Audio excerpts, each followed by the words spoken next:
ये कहानी है एक ऐसे आदमी की जो जन्म से ही था बेहद ताकतवर।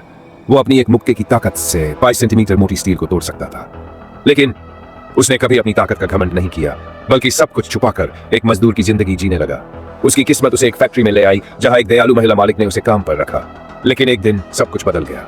मालिकिन के दुश्मन अचानक वहां थमके। सिक्योरिटी गार्ड्स को चुटकियों में हरा दिया गया और जब वो औरत जो हमेशा उसके साथ खड़ी रही थी अब मरने ही वाली थी, तभी वो उठा। वो शांत सा आदमी जो अब तक छुपा बैठा था अब अपने असली रूप में सामने आया। लोग चौंक गए, पर फिर भी कोई नहीं मान रहा था कि यह आदमी उन्हें हरा पाएगा। दुश्मन ने कहा, अगर ये जेफ वार जेल गया तो हम चले जाएंगे, और सब हंसने लगे। लेकिन वो आदमी चुपचाप खड़ा रहा और मुकाबला शुरू हो गया। पहली ही किक में वो जमीन पर गिरा, खून की खांसी आने लगी, मगर वो डटा रहा। इसके बाद दुश्मन ने फिर हमला किया, लेकिन इस बार उसने लगातार 5 वारों को चकमा दे दिया, बिना एक भी खरोंच लिए। दुश्मन हैरान था, ये कैसे मुमकिन है।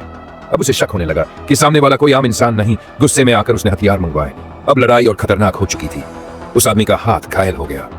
वो सोचने लगा, क्या मैं यूं ही भागता रहूंगा या अपनी ताकत को खुलकर सामने लाऊंगा। और तभी जब दुश्मन ने पीठ पीछे से वार किया, महिला मालिक ने उसे बचा लिया। उसकी परवाह देखकर उस आदमी के अंदर कुछ बदल गया। अब वो और नहीं छुपेगा, अब वो दिखाएगा कि वो कौन है। उसने अपने शरीर की लोहे की कीलें निकाली जो उसकी शक्ति को बांध रही थी। दुश्मन हंसा, सोचा ये तो मजाक है, लेकिन जैसे ही उसने वार किया वो आदमी हवा की तरह हिल गया और दुश्मन को जमीन से उड़ा दिया। और फिर उसका एक अंतिम मुक्का दुश्मन के चेहरे के कुछ इंच पहले रुका। यही था उसकी जीत का ऐलान। लेकिन कहानी यहीं खत्म नहीं हुई। दुश्मन ने वादा तोड़ा और सारे गुंडों को हमला करने भेज दिया। अब ताकत पूरी तरह आजाद थी। वो अकेला सब पर भारी पड़ गया और अंत में जब दुश्मन कांप रहा था उसने अपना अंतिम घूंसा मारा। एक ही वार में सब खत्म।